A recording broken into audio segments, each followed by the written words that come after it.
Olá você, telespectadora, olá você, telespectador da TV Cultura Litoral. A partir de agora você acompanha a edição desta segunda-feira do Opinião Litoral. Vão analisar as notícias com você o empresário André Orsini e o também empresário de marketing, o marqueteiro Danilo Martins. Vamos começar conversando com o André sobre a situação política do país nesse final de semana e nessa segunda-feira. Manifestantes anti-Lula se concentraram em várias capitais brasileiras, na frente de quartéis, pedindo uma intervenção militar contra o resultado das urnas, destituição de ministros do Supremo Tribunal Federal e convocaram para hoje uma greve geral que, pelo jeito, não pegou, não é, André? Boa tarde. Boa tarde, Paulo. Boa tarde ao Danilo. Boa tarde a todos que nos acompanham aqui no Opinião. Paulo, assim, eu acho que é um pouco ainda do reflexo da eleição, já uma semana, vem diminuindo as manifestações, mas aquele grupo muito próximo ao presidente ainda continua fazendo essas ações que eu acredito que com o tempo vai perdendo força, né? Eu acho que greve, nesse momento, é uma coisa que não cabe, né? O país passa por uma crise econômica, o mundo não é diferente, a gente precisa trabalhar e trabalhar cada vez mais. As pessoas muito preocupadas com o que vai acontecer em 2023. A gente sabe que, independente do resultado que tivesse nas eleições, a conta está aí para pagar, então os empresários precisam trabalhar. Então, eu acredito que isso é algo ainda que é resquício de uma semana de eleição, mas tende a ir diminuindo com o tempo, tende aí, eu acho que comentamos aqui semana passada, um ato muito nobre da parte do presidente Jair Bolsonaro cumprimentar o vice-presidente eleito, Geraldo Alckmin, né? Então, o governo já está entendendo essa transformação, já está entendendo a transição, já está começando a aceitar. É lógico que aquele pessoal de campanha que ainda é muito fiel ao presidente Jair Bolsonaro está aí tentando angariar mais pessoas para as manifestações. Eu não tenho visto nada, cheguei agora de São Paulo, um pouquinho de trânsito na entrada de Santos, em razão de uma obra que está sendo feita ali na Anchieta, mas as rodovias estão normais, São Paulo está com o trânsito normal, do dia a dia mesmo, então não vejo que essas manifestações vão atrapalhar a nossa semana. Danilo Martins, boa tarde. Boa tarde, Paulo Schiff, pessoal da técnica, meu amigo André Orsini. Você não chegou atrasado porque tinha algum maluco preso num caminhão, não, ali travando o seu caminho, não, né? Não vi, não. Não foi por isso. Eu já sou um pouco mais extremista, né? Eu já acho que, na verdade, eu não vejo como uma atitude nobre do presidente Jair Bolsonaro, eu vejo como uma atitude fraca, falha, né? Um momento de fraqueza dele que gera e alimenta ainda mais essas teorias da conspiração e que alimenta mais esse monstro criado por ele, que é o bolsonarismo. Inclusive, em alguns áudios que eu vi, áudios extremamente assustadores, onde alguns profetas do caos, que são os arautos dele em campo, né, que para mim já é um secto, um culto aquilo, declamam falando que aquele não é o presidente deles, aquele presidente que disse não é o momento de se fazer agora passeatas, é o momento de se ter clareza, calma. Aquele não é o presidente deles. Se é aquele, não é o presidente que eles escolheram. Olha que maluquice. Então qualquer pessoa que entrar ali não serve. Agora é bagunça, agora é desordem. Porque o importante é tirar o Lula de lá porque eles não gostam. Afinal de contas, ele não foi eleito de forma democrática. Mas espera aí, ele não ganhou nas urnas? Ah, mas as urnas foram manipuladas.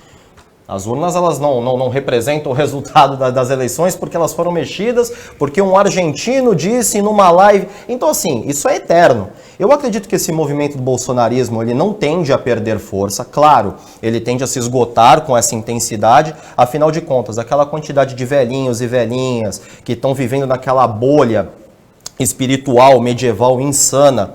Parece uma viagem de ayahuasca, né, de Santo Daime, todos marchando e urrando na chuva, cantando o hino nacional para pneu na porta do quartel, aquela insanidade que a gente tem visto. Não dá para você manter aquilo por muito tempo, até porque eles têm que tomar o remédio deles, né, calmante, aquela friagem pode matar alguém, aquilo tende a dar uma murchada. Mas o impacto que isso traz para a gente vê, por exemplo, um órgão que foi perdido, a deficiência de oxigênio em alguns hospitais, prejuízos para o comércio, algumas cidades com problemas de abastecimento, voos que foram perdidos, aeroportos que perdem um dia de movimentação. São uma série de problemas que isso daí vão acarretar, trazem problemas para nós e graças a Deus só não foram maiores. Por quê? Porque o Carlos Bolsonaro, que é o maior operador dessas fake news, o articulador disso tudo, sumiu. E sumiu antes dos debates. Se ele tivesse junto ao pai, por problemas familiares, aí junto à primeira-dama, ele não tem participado mais, as coisas seriam muito piores. Agora, a democracia é um regime curioso porque ela deve abrigar no seio dela, inclusive quem luta contra a própria democracia. E é o caso, essas manifestações, elas são livres, elas são aceitáveis, porque elas são pacíficas, as pessoas irem para frente dos quartéis pedindo intervenção militar, mas elas são antidemocráticas, né? Na hora que a gente não aceita o resultado das urnas, é um golpe contra a democracia. Não aconteceu só no Brasil, a gente viu nos Estados Unidos também, em 2021, no ano passado, no dia 6 de janeiro, a invasão do Capitólio. André, em relação às urnas, houve essa live, dessa auditoria argentina, de que em centenas de urnas teria havido 0 voto para o presidente Jair Bolsonaro. Não são centenas, não chega a 2 centenas, são 147, então é uma centena e mais 47. São urnas, a maioria delas, em comunidades, aldeias ou povoados, normalmente quilombolas, indígenas, e não é só nessa eleição, em outras eleições já aconteceu de ter 0 votos nessas urnas, porque a população desses povoados, aldeias, comunidades votam em massa com a orientação do líder, né? Então, são 147 urnas, em 144, 0 voto para o Bolsonaro, o levantamento é do jornal O Globo. Em 3 delas, 0 voto para o Lula, todos para o Bolsonaro, ao contrário das outras 144. E elas representam 0,03% das aproximadamente 450 mil urnas do Brasil. Paulo, você destacou bem. Normalmente, eles acompanham o voto do cacique ou o voto do líder da comunidade. Eu já tive bastante contato, em razão do Andaraguá, com a comunidade lá de Praia Grande, e eu vejo que eles não fazem nada sem o seu líder ali dar a palavra. Então, é natural que numa comunidade como essa, quando o líder vai e fala assim, olha, vamos apoiar tal candidato, eles votem de acordo com a orientação do líder mesmo. Não tem, isso aí não acho que seja diferente ou de outra forma que isso possa acontecer. O que a gente tem que avaliar é se isso teve algum impacto no resultado das eleições. Naturalmente não vejo com que tenha sido adulterado a máquina na hora de votar, tenha feito algum tipo de programa para prejudicar o presidente, porque é específico nesses locais, está sendo provado. Então isso não altera o resultado das urnas. Isso realmente só quem conhece, quem tem contato direto com algumas comunidades, com algumas aldeias, é que sabe como funciona. E realmente eles são muito confiantes na palavra do líder deles. Então é natural que durante esse período de governo Bolsonaro, que teve várias colocações por parte do governo contra as comunidades indígenas, que ele tenha voto contra ele. E quilombolas também, né? Quilombolas também. Então é natural que isso aconteça. Eu não vejo que isso tenha que que seja levado em consideração esse resultado, porque para mim é muito claro, é muito transparente a forma. Como também deve ter tido em alguns locais onde o Bolsonaro teve grande maioria dos votos, não digo 0, mas grande maioria dos votos. Então é natural que isso aconteça. A gente sabe que o Brasil é muito grande, o Brasil tem comunidades indígenas, como é o caso dessa de Praia Grande, com 48 indígenas, e tem comunidade com 15 mil indígenas.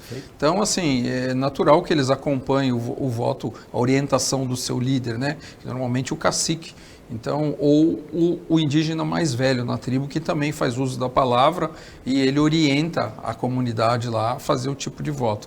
Então, assim, quem conhece, passou por uma experiência que nem eu, de lidar com essas comunidades, entende que eles são muito fiéis à orientação daquele que é o líder da comunidade. Danilo, o levantamento é do jornal O Globo. Agora, a conta fui eu que fiz por minha conta, né? Da porcentagem 0,03%. Essas 147 urnas representam no total. Eu não tenho muito a agregar, o seu comentário foi perfeito, eu concordo plenamente. Acredito também que se você faz uma conta rápida aqui de padaria, não interferia em nada. Se tirasse todos esses votos, isso não alteraria em nada o resultado. Fernando Cerimedo, né? Eu não sei se essa é a pronúncia do sobrenome dele correto, do argentino que fez essa live. É que eu não consegui mandar tempo para a técnica, mas aqui tenho duas fotos. Isso aqui é o presidente Jair Bolsonaro e essa daqui é do Eduardo Bolsonaro, deputado federal, filho dele, em manifestações com bandeira, La Derecha Diário, né? Que é o nome do portal, do blog / jornal. É um veículo de direita argentino, tem um escritório muito bonito, bem situado, e hoje esse escritório ele se especializou em campanhas. Inclusive agora a intenção deles é trabalhar para a volta do Trump, né? Hoje a intenção deles é perpetuar a extrema-direita, não é direita, não é uma política bacana, é uma política que usa robôs, que trabalham com bots, que é uma campanha que a gente já viu no Brexit, por exemplo, na eleição do Trump, e agora veio com essa campanha. Esses dados, o problema quando ele me traz uma live dessa e me usa esse tipo, que é uma brecha para mim, ele pegou esses dados que são possíveis acontecer. Você vê, Bolsonaro ele teve votação maior e ampla em 86 ou 88% dos municípios aqui na Baixada Santista, se eu não me engano. Então ele ganhou em 88% dos municípios na Baixada Santista. 8 de 9. 8 de 9. Vou falar então que foi manipulado? 88%. Todo mundo aqui vota no Bolsonaro? Foi manipulado? Não tem nexo, é óbvio, né? Esse veículo desse senhor que me apresenta isso, tem sim relacionamento. Eduardo Bolsonaro viajou para a Argentina, para Buenos Aires, alguns dias antes. Ele tem um escritório maravilhoso em Puerto Madeiro, que é um lugar caro para quem já foi para lá, para Buenos Aires, e conhece. E ele trabalha, ele se especializou nisso. O que ele apresenta e onde alguns questionam? Cada hora é um questionamento, né? O que eu sempre digo, cada hora é um factoide. Que alguns modelos de urnas não passaram por auditorias. Então, quando você fala, não, mas espera aí, é possível que ele tenha sido votado, aí vem um novo factoide. Ah, mas este modelo não foi auditado. Mas como não foi auditado? Todos os modelos foram. A carcaça não interfere em nada, o problema é o que tem dentro, o sistema foi auditado. Foi auditado. Cadê o relatório do Exército, das Forças Armadas, que até hoje não chegou? Sai quarta-feira. A expectativa é que saia quarta-feira. A expectativa. Então, mas, em relação ao primeiro turno, já houve declarações... De que não teve nada. De que não houve nenhuma irregularidade. Inclusive, nós tivemos observadores externos, pois essa eleição era muito importante para o resto do mundo. Tivemos diversos observadores externos que atentamente observaram esta eleição, não com medo das nossas urnas, muito pelo contrário, com medo que o nosso presidente, depois de N declarações, depois de convocar embaixadores para um cafezinho com biscoito mais N café, ameaçando descaradamente a democracia, desse um golpe de Estado. Então, o que nós temos aqui claramente são eleições limpas. Quem perdeu para o Luiz Inácio Lula da Silva foi o próprio Bolsonaro, foi o bolsonarismo que é o grande vilão dessa história. Depois do intervalo, vamos analisar uma notícia que é muito boa. No exercício, no ano letivo de 2023, na Baixada Santista, vai ser implantado o regime integral de educação em 9 escolas, período integral. No estado todo, são quase 2.400. É um investimento dos governos tucanos que se intensificou na última gestão, Dória Garcia. Quase 2.400 escolas, representa 44% da rede. Tem muito atraso isso? Tem. Na América Latina, os nossos vizinhos implantaram isso na década de 50 do século passado. Na década de 40 até do século passado. Mas é muito importante. Em escolas de tempo integral, que já tem esse regime há 3 anos, o aproveitamento dos alunos em matemática é mais do que o dobro dos alunos da escola normal. Em português, 50%, 60% a mais.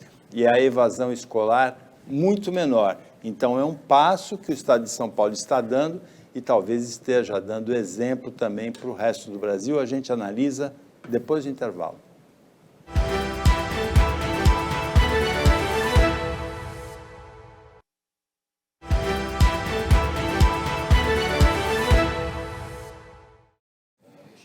Voltando com o Opinião Litoral desta segunda-feira, em que o André Orsini e o Danilo Martins estão analisando as notícias com você. E uma dessas notícias, André, que a gente falou no final do bloco anterior é muito boa, né? Quase 50%, 44% das escolas paulistas, 9 delas na Baixada, escolas estaduais, vão ter período integral no ano que vem. Eu sou muito favorável a isso, né? Eu me recordo que trabalhava na prefeitura de Praia Grande como secretário quando começou aquele programa Contraturno, né? Que os alunos tinham aula em período integral. E a transformação realmente é muito grande.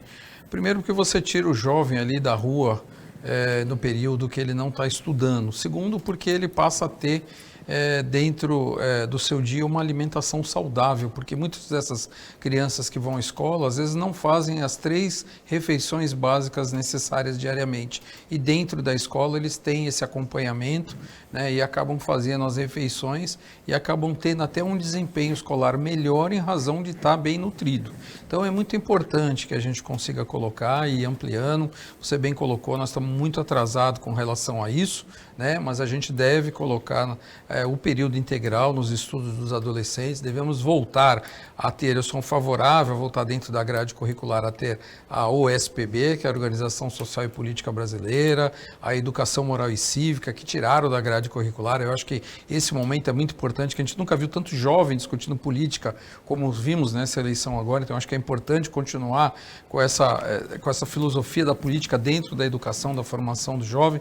Então a gente tem que colocar atividade, o jovem está aí, precisa aprender, precisa ter atividade, e quando ele fica ocioso, acaba sendo atentado por grandes organizações criminosas que às vezes desvirtuam um ou outro para o crime.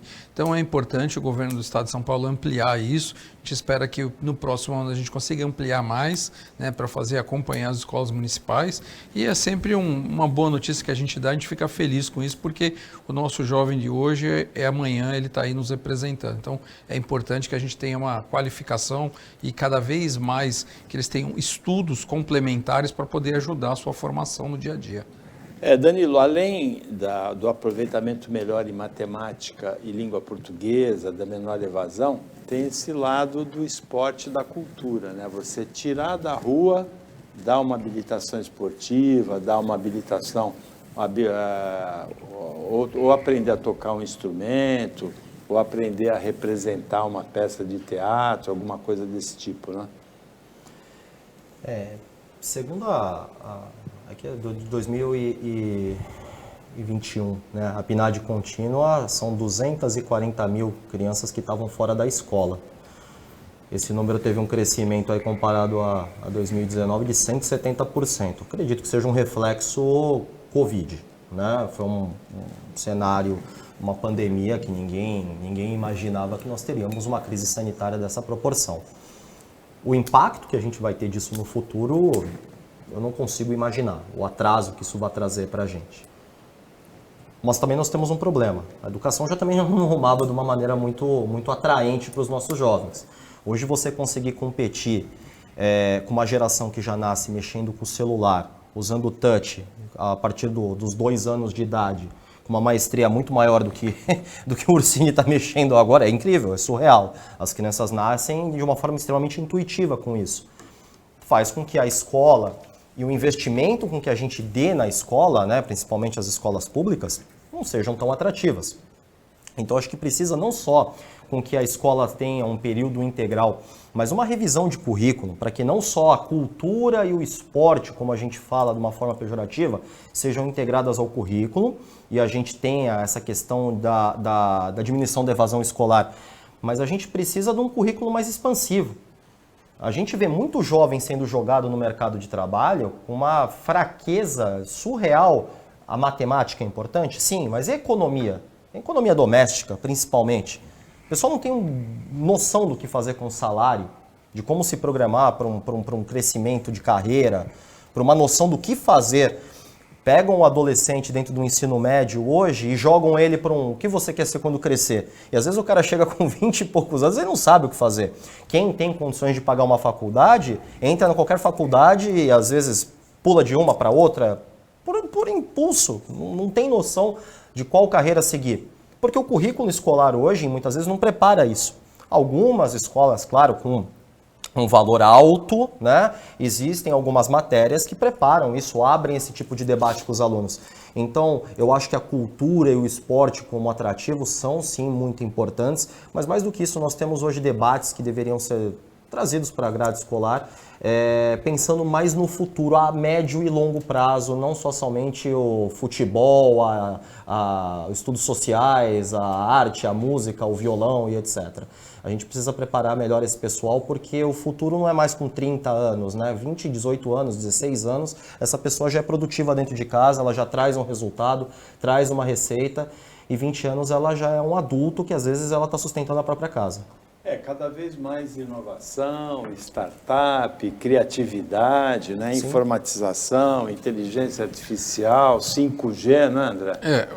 Paulo, a gente tem que observar os grandes casos no mundo de sucesso, né? Eu sempre analiso a Alemanha. A Alemanha passou por todas as crises financeiras do mundo, sempre conseguiu se sair bem. Por quê? Porque na Alemanha, o curso técnico de graduação, ele é quase que obrigatório. Então o alemão ele vai para a escola, quando ele chega na fase de começar a pensar no que eu vou fazer da vida, ele cai automaticamente no curso técnico, que já dá qualificação para ele sair dali dentro do mercado de trabalho. Então Perfeito. Ele consegue depois subsidiar os seus estudos, as suas especializações. Então a gente tem que pensar aqui no Brasil, não pode ser diferente. A gente tem que pegar esse jovem que hoje está na faixa dos 11, 12 anos, começa aquela interrogação, o que eu vou fazer da minha vida? Ele ainda tem um caminho muito grande a percorrer, mas a gente começa a dar o norte da onde ele pode conseguir chegar no objetivo que ele quer. Eu tenho também falado muito que eu acho que esses cursos de graduação de 5 anos, numa era tecnológica que a gente vem vivendo, estão ficando muito extensos. Perfeito. Por quê? Há 20 anos atrás, nós tínhamos mudanças de décadas, né? Então, a cada década mudava-se o tipo de economia. Ultimamente, principalmente nos 2 últimos anos que nós fizemos de pandemia, a mudança tecnológica foi muito rápida. Então, você pega alunos que estão graduando aí, que hoje estão se formando, ou que se formaram nos últimos 2 ou 3 anos, eles vão ter uma defasagem de conseguir entrar no mercado de trabalho. E isso é nítido, Paulo, porque você pega aquela crise que houve no mercado financeiro de 2008, você pega que na época aquelas pessoas que estavam graduando, estavam se formando dentro de uma especialidade que ele achava que era a especialidade da sua vida. Quando teve a quebra da Bolsa, que muitas pessoas perderam o emprego, elas tiveram que migrar para outras profissões. E esse profissional hoje, ele está na faixa dos 35, 40 anos, ele ainda não se encontrou. Por quê? Porque ele estava muito engessado dentro daquilo que ele estava sendo preparado para atuar no mercado. Então, quando a gente tem uma ruptura desses prazos de mudanças de mercado, como tem acontecido nos últimos anos, a gente tem que tornar o aluno muito mais flexível, né? Eu entendo que graduação de 5 anos, os 2 primeiros anos têm que ser básicos e os 3 últimos especialização. Por quê? Porque em 2, 3 anos hoje o mercado muda por completo. Ninguém há de duvidar que daqui 3 anos, principalmente a comunicação, será totalmente diferente da forma como nós estamos fazendo agora aqui no programa. Então, assim, muitas transformações estão pela frente e a gente precisa acompanhar isso de uma forma mais rápida do que as formas que a gente consegue implantar. Então, a educação ela tem que ser discutida no Brasil. Eu tenho falado sempre que o próximo ano, aí, o próximo mandato desses deputados que entraram, eles têm muito que trabalhar, principalmente pela parte de regularização do que vai acontecer pela frente, principalmente na área de informática, que muitas coisas, o e-commerce, muitas vezes não tem regulamentação. Então, muitas coisas que vai ter que ser discutido não estão assim, atrelados à educação, mas a educação vai ser a base da formação desses profissionais. Então, a gente precisa rever o mais rápido possível a forma de dar educação no Brasil. Agora, André, você, mudando de assunto, que já andou muito de avião na vida, você já passou por alguma situação como piloto que sobrevoou Porto Alegre no sábado e viu umas luzes assim perto, perguntou para a torre, tem reporte de alguma aeronave aqui perto? E a torre falou não. Mas não aconteceu na sexta e no sábado. Tem uma explicação que eu acho meio inconvincente, de que pode ser as luzes da cidade refletidas nas nuvens, não é o caso. Não, mas em 1982 ou 83, 86. Osiris Silva A estava noite pilotando. dos OVNIs, né? Isso, estava pilotando um voo de Porto Alegre para São Paulo e ele também teve esse relato. Ele relatou, né? Eu, quando tive 2 ou 3 oportunidades que tive pessoalmente com Osiris, conversei sobre isso com ele. E também não foi o único caso, teve outros casos. Na mesma noite, né? Isso, em vários que foram, lugares do que Brasil. foram vistos, mas que não foram levados adiante como relatos. Então, naquela região, realmente já teve alguns casos, né? Os pilotos não conseguem identificar, até porque muitas das vezes o relato deles assim, a velocidade da luz era tão grande que eu não consegui registrar nem para que lado ela foi. Mas a gente já viu outros casos desse acontecer no Brasil. Tem ET por aí, ô Danilo Martins? Se tem, depois do que eles viram, Fugiram. foi todo mundo falou, opa, pera que... Vamos voltar. Não, eu acredito sim que deve existir, pelo amor de Deus, é muita arrogância e prepotência achar que a gente está sozinho nesse universo tão vasto e infinito, né? Mas que foi uma coisa muito louca aquele relato e a comunicação entre eles foi algo meio surreal. Eu vi só no mesmo dia que estava previsto uma chuva de meteoros, que seria visto de alguns lugares do Brasil, né? Que você conseguiria, alguns pontos do Brasil você conseguiria ver. Aí logo você, né? Todo mundo muito cético, já acha que você consegue reflexo, né? Talvez você está vendo uma luz batendo de algum lugar e é rápido, né? Mas eles falaram que eram luzes espirais ascendentes. Eu falei, meu Deus, o que sobe, espirala e desaparece? Eu falei, eu não conheço nenhum drone que seja tão rápido naquela altura além assim. de nave espacial, né? Agora, a noite que o André citou, eu lembro também de ter conversado com o Osiris Silva sobre isso, porque ele estava pilotando no dia, né? O Osiris, que depois é o criador da Embraer, foi ministro, né? Foi reitor aqui na Baixada. do campus Unimonte, né, da Universidade de São Judas, aqui na Baixada. O Osiris Silva, aquela noite, os relatos são mais impressionantes que esses que são mais localizados em Porto Alegre. Mas, como disse o Danilo, é muita pretensão nossa imaginarmos que a única vida inteligente no universo é a que acontece mais aqui ou menos na inteligente, Terra. né? Nem tão inteligente. André, você tem algum imóvel em Guarujá? O reajuste do IPTU saiu 8,83%, é reposição de inflação. Provavelmente as outras prefeituras vêm por aí também, não é? Deve acompanhar mais ou menos esse índice. Logicamente que fica até injusto, né? Porque a gente sabe que o salário não tem sido reajustado. A gente viu uma inflação alta aí no último ano, aumento de IPTU na faixa de 8% a 10%. Quer dizer, acaba que o brasileiro acaba não tendo dinheiro para pagar. Ele vai ter que escolher, ou ele come ou ele paga imposto, né? Então, realmente, a gente está caminhando para isso aí, porque a inflação comeu parte da renda, ele precisa sobreviver, pagar o aluguel, pagar a sua alimentação, sua farmácia, dos medicamentos, e esses reajustes de impostos que têm vindo aqui nos últimos 2 anos têm sido acima da recomposição salarial. Então, fica cada vez mais difícil o brasileiro pagar imposto em dia. Agora, Danilo, o ministro da Saúde, Marcelo Queiroga, ocupou Rede Nacional de Rádio e TV ontem para pedir aos pais e responsáveis aceleração, empenho na vacinação de crianças contra a poliomielite. A situação é preocupante, a cobertura vacinal que seria considerada perto da ideal, o ideal seria 100%, né? Mas 90% já é suficiente para manter a doença erradicada, mas está longe ainda, né? Chegou a 70%. Ele já tinha tentado fazer essa rede de televisão durante o período eleitoral, não pôde fazer porque ele, como ministro do governo, não poderia aparecer, poderiam até aparecer outras pessoas. Mas, passado uma semana da eleição, ele veio a público ontem e a situação é dramática até. Saudoso Zé Gotinha, né? Para quem acha o nome complexo, né? Poliomielite, né?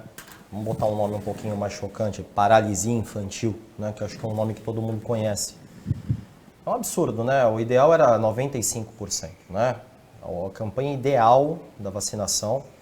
Ah, mas eu tenho medo de agulha. É gotinha, né? O Zé Gotinha vem daí até. E os pais hoje, eles não levam. Eu tento não ser radical, eu juro que eu tento não ser radical. Eu fui vacinado, os meus pais me levaram, eu tenho marquinha no braço, fui furado 1 milhão de vezes, tomei todas as vacinas, perdi carteirinha, ganhei carteirinha de novo, peguei fila. E hoje os pais não querem levar os filhos para vacinar, né? Alguns pais, né? Então, mas a campanha está abaixo de 70%, como você disse, que é um número muito baixo. O que pode acarretar isso daí? Vamos tentar fazer o contraponto disso daí, né? De um lado, a gente bota medo nas pessoas falando que as vacinas fazem mal, porque a gente não sabe o que tem dentro das vacinas, né? Como se todo mundo tivesse estudado para a gente saber o que tem dentro de cada vacina que a gente toma. Existem especialistas para isso, né? As vacinas, elas contêm algo que vai inativar, no caso, a poliomielite, que pode causar paralisia infantil no seu filho, que seria, no caso, pode ser ou não, tá? A paralisação dos membros inferiores, ou seu filho ter uma fraqueza muscular e ele não poder andar. Olha que maravilha, né? Isso daí, principalmente em comunidades mais carentes, é muito perigoso, porque ela, mesmo que a gente tenha um saneamento básico bom aí, estruturado dentro de uma cidade como Santos, passa através das fezes, através da água, e mesmo com o tratamento de água e esgoto, passa. Então, se ele não tiver vacinado, você pode, comunidades ribeirinhas, rios, aquelas pessoas que não têm um saneamento básico adequado, podem infectar as crianças. Isso é mortal, né? Na pior das hipóteses, você pode deixar a criança aleijada. E nós tivemos um presidente que lutou muito contra as vacinas em geral e fez uma campanha. Eu acredito, Danilo, é minha opinião, o jornal é opinião, que isso é um reflexo. E nós teremos esse reflexo daqui a um bom tempo ainda, que os pais terão medo de vacinar os seus filhos. E é um papel nosso informar que a vacina faz bem. Vocês foram vacinados pelos seus pais, e os seus pais dos seus pais. E por que os seus filhos não têm esse direito? Eu imagino a quantidade de doenças que nós estamos trazendo, que estavam mortas ou erradicadas, por causa dessa irresponsabilidade, que para mim deveria ser crime. Deveria ser crime. Se seu filho pegar poliomielite por causa de uma campanha de vacinação que é amplamente distribuída em qualquer posto de saúde, o Brasil é campeão nisso, que é aplicado uma gotinha na boquinha dele, ele não vai ser nem picado, não demora nada, é de graça. Por irresponsabilidade sua, para mim é crime, é conselho tutelar isso. Então a gente tem que informar, e eu quero ser chato quanto a isso, pela irresponsabilidade de alguns imbecis que usaram a rede nacional, usaram isso para manipular, usaram isso para angariar votos, usaram isso para acarretar uma série de desastres que nós tivemos num período aí, um dos períodos mais horríveis da nossa história, uma das maiores crises sanitárias dos últimos 100 anos. Não deixem de levar seus filhos para vacinar, porque isso é uma coisa que pode acabar com o futuro delas, né? Isso se não as matarem antes. O Opinião Litoral volta depois do intervalo bem rapidinho.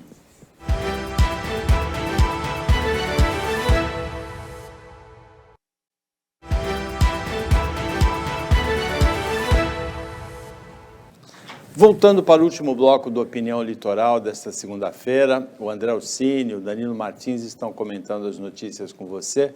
No bloco anterior, a gente falou um pouquinho sobre a paralisia infantil, a poliomielite. O ministro Marcelo Queiroga ocupou a Rede Nacional de Rádio e TV ontem, pedindo empenho, pedindo aceleração na vacinação. É realmente um risco. A vacinação de várias doenças caiu, não é só no Brasil, caiu no mundo todo, porque a campanha antivacina é no mundo todo. O presidente Jair Bolsonaro fez campanha pessoal contra a vacina da Covid, não contra outras vacinas. Mas houve um episódio na campanha, no primeiro debate, em que a jornalista Vera Magalhães, aqui da TV Cultura, ela perguntou para ele se ele não se sentia colaborando nessa campanha antivacina. Ele ficou bravo, não respondeu, ofendeu a jornalista. Mas algumas doenças, como sarampo, voltaram, né, André? Sim. E a paralisia infantil também pode voltar, né?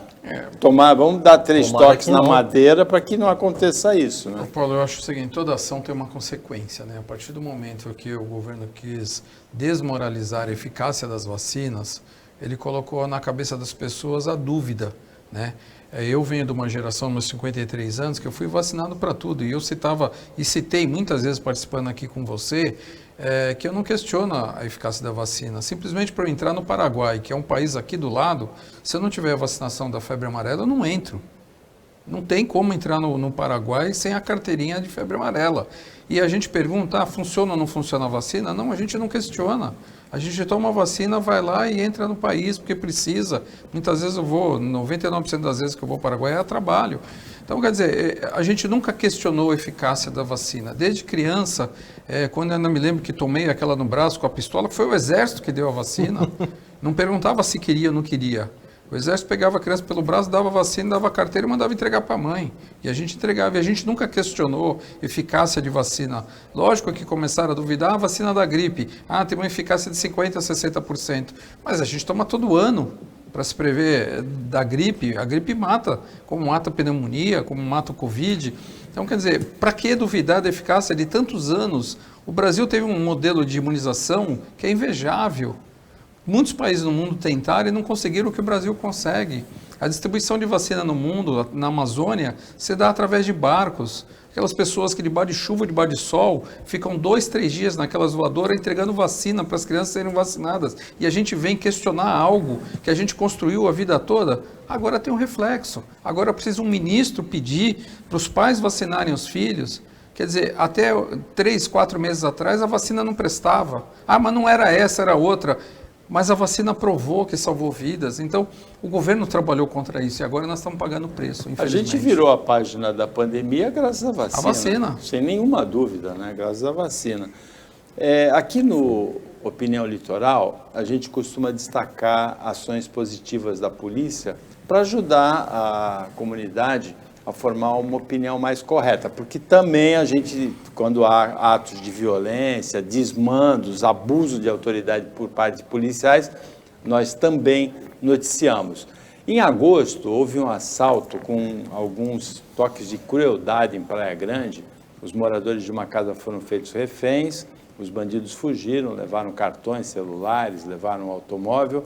3 bandidos. A polícia investigou, prendeu um deles já em setembro e na sexta-feira prendeu o outro, André. Esses 2 que foram presos em São Vicente, o assalto foi em agosto em Praia Grande. Você bem colocou, a gente gosta muito de dar esse tipo de notícia quando o trabalho da polícia mostra o resultado efetivo. Eu conheci um pouco por dentro o trabalho da Polícia Militar, do Serviço Reservado, do Serviço Investigativo da Polícia Civil e hoje estamos dando uma boa notícia. E parabéns à polícia por não desistir do caso, por mostrar que ela, quando faz o seu trabalho, ela obtém resultados positivos, né? Prendeu dos 3 bandidos, já prendeu 2, temos certeza que o terceiro será identificado e preso, né? Então foi um crime... Foi até, de certa forma, cruel, bárbaro, porque amordaçaram as pessoas, deixaram eles ali numa situação bastante delicada. Então, parabéns à polícia. Eu gosto muito de dar esse tipo de notícia, porque a polícia tem trabalhado muito. Isso tem mostrado que se a gente fizer investimentos em equipamentos, em tecnologia com a polícia, os resultados no Brasil vão melhorar muito, Paulo.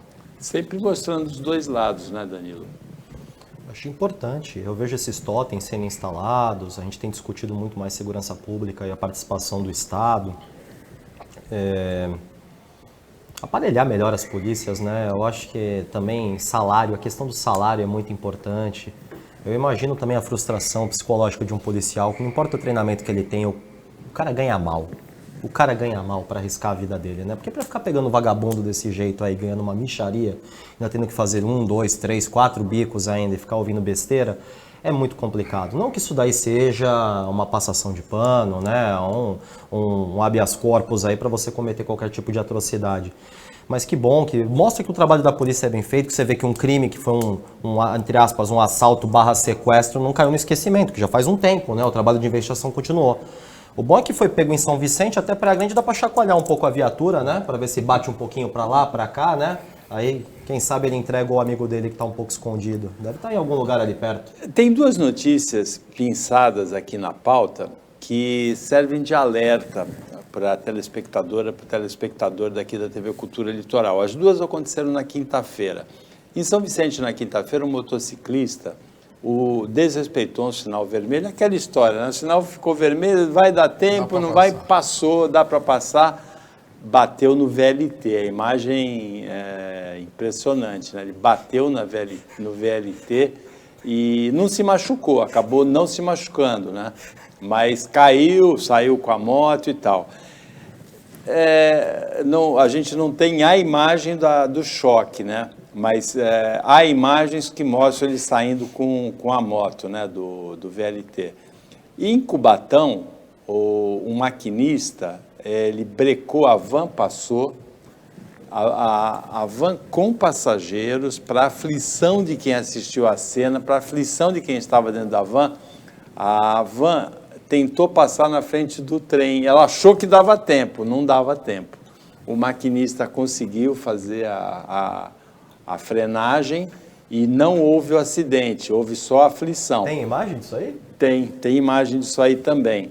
Agora, tem essa imagem? Não sei se a técnica daqui conseguiu essa imagem, mas são imagens impressionantes também, as pessoas gritando de aflição. Foi engraçado. É piada isso. Por que estão pensadas essas duas notícias?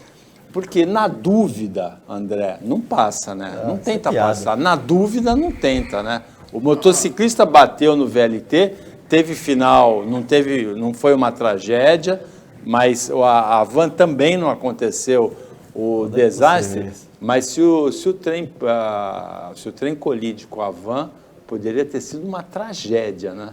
Desastre maior. Agora, Paulo, vamos fazer uma análise aqui. Quantas notícias nós damos de acidente com o VLT? E o VLT, hoje, na Baixada Santista, percorre basicamente 2 cidades, São Vicente e Santos.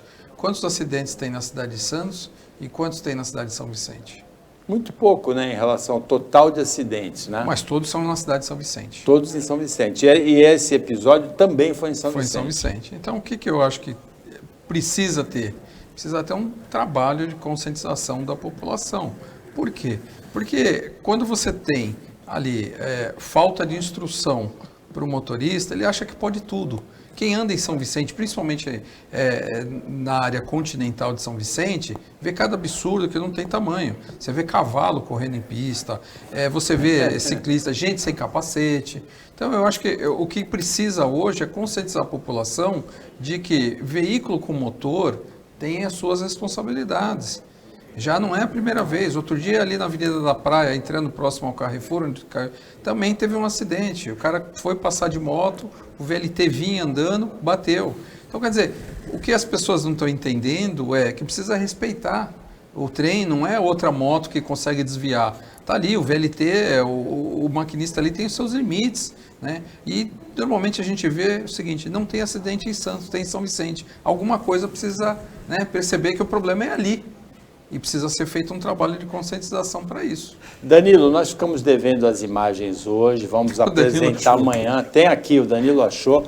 Mas o ponto importante aí, Danilo, é o seguinte, você pode ganhar ultrapassando um semáforo na frente do VLT ou ultrapassando o trem. O trem até eu entendo até a aflição, porque o trem às vezes demora para passar uma composição longa. Você pode ganhar alguns minutos, mas pode perder, arriscar a vida de dezenas de pessoas. E né? outra, pessoas que ele tem a responsabilidade que estão Não pessoal, vale a pena pessoal, arriscar, desculpa, né? eu estou vendo a imagem aqui, ó. Primeiro, ó, você vê como a influência é algo perigosíssimo. O pessoal acho que cresceu vendo Velozes e Furiosos, né? Que é aquela franquia lá do Vin Diesel, o careca fortão, né? Desde cedo, todo mundo pula na frente do trem. Né? É isso.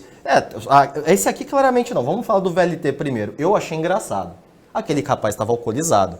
Porque claramente o VLT já tinha ganho a pista. Ele tentou embicar a moto, subiu, bateu do lado. Não é que o VLT bateu nele. Não, ele bateu no VLT, ele atropelou o VLT. É verdade, ele bateu na lateral do VLT. E a moto subiu. Você não consegue ver porque ele atropelou o VLT. Eu nunca vi isso. Se o VLT passa por cima dele, arrancava a perna, ele estava ferrado esse cara, como eu já vi acontecer, até porque eu moro perto de uma área que tem um VLT. Agora, quando você falou trem, eu pensei que era outro VLT. Não, é um trem mesmo. É o trem com o cara da van tentou passar um trem. Aí você fala, mas o trem é longo. Meu amigo, era só era um módulo do trem. Parece ser ali na Vila Esperança. Era 10 segundos. É na Vila Esperança. Era 10 segundos, mas é um trem, não tem como ele parar. Ele não ia ter como. O pessoal gritando, correndo, desespero. O maquinista teve muita habilidade para parar esse trem. Ele percebeu a situação e conseguiu parar o trem. Não, é insanidade. Isso é insanidade. Pessoal, é o que você falou, é terra sem lei. Aquela máxima da terra sem lei está sendo aplicada. Mas isso é muito... o pessoal fala da nossa área, né? Publicidade, comunicação, como se fosse um negócio feito muito só para vender, né? Vender produto. E vender bem-estar, e vender pertencimento, e vender qualidade de vida, responsabilidade. Então a prefeitura, acho que está na hora agora, o prefeito Caio Amado, ele tem feito um trabalho bacana na cidade de revitalização, tentando controlar aquela questão da violência, do furto, né? Tentando trazer um pouco mais de conforto para a cidade, precisa de mais zeladoria, tem mexido com a saúde. Por que ele não vende uma campanha para a cidade de pertencimento à cidade? Porque é o que você falou, eu já vi cara tropeçar em porco no meio da rua, eu nunca vi isso. O cara tava andando, um porco correu, o cara tomou um capote no meio da rua. Imagina se é uma moto, cara, pode parecer engraçado, mas era um porco. Eu não tô falando um baby, o porquinho, eu tô falando um porco, meu amigo. Você já viu um porco gigante. Tem cavalo correndo, apostando racha. Cavalo eu vejo bastante. Tem racha de cavalo em São Vicente, cara. É medieval. Então, assim, mas não é porque o que o prefeito pode fazer? Ele vai ser o Beto Carreiro? Vai laçar aquilo lá no meio da rua? Não tem condição. Tá faltando um pouco o munícipe, o cidadão, entender que aquele lá é o lugar que ele mora. E não jogar coisa no meio da rua, não entender que é mais lixão a cidade. Então tem um pouco mais de carinho. Eu acho para evitar que esse tipo de cena, porque não é engraçado. É engraçado no primeiro momento, mas podia ser uma tragédia. Eu acho que falta um pouquinho de carinho. Então fica aí uma dica para a cidade, vender uma campanha de pertencimento de carinho, né, para que o cidadão ele faça parte desse movimento de mudança na cidade. Não adianta a prefeitura querer mudar e quem mora lá não tá nem aí para nada. Em 2020, um telespectador daqui da TV Cultura Litoral, no Opinião, ele reclamou de um porco de 200 quilos em cima do viaduto Mário Covas. Para não falar que eu tô mentindo. Depois tinha exagero, o porco tinha só 100 quilos. Era o filho daquele porco de 200. Tinha um pouco de exagero. Vamos terminar o telejornal Opinião Litoral de hoje com duas notícias só, sem comentar, excelentes. A Raíssa Leal, a fadinha do skate, ela mostrou agora no Mundial que ela não foi um fenômeno só dos Jogos Olímpicos, né? Ela ganhou a medalha de ouro no Mundial de Skate na categoria Street. E durante a semana, a Rebeca Andrade, que também brilhou nos Jogos Olímpicos na ginástica, conquistou uma medalha de ouro no individual geral e nesse fim de semana conquistou mais uma medalha de bronze. O Arthur Ório também conquistou um bronze, mostrando que são esportistas que vieram para ficar, não foram fenômenos de uma única Olimpíada. Chegamos ao final do Opinião Litoral, agradecendo a participação do Danilo Martins, do André Orsini, o trabalho da equipe técnica e de jornalismo do Sistema Costa Norte, e agradecendo a você que acompanhou a gente mais essa edição. Até amanhã, nesse mesmo horário de 15 para 1, na hora do almoço, um pouquinho depois da meia-noite, hoje um pouquinho mais tarde, por causa do Roda Viva, na reapresentação, e uma ótima semana para você que você merece.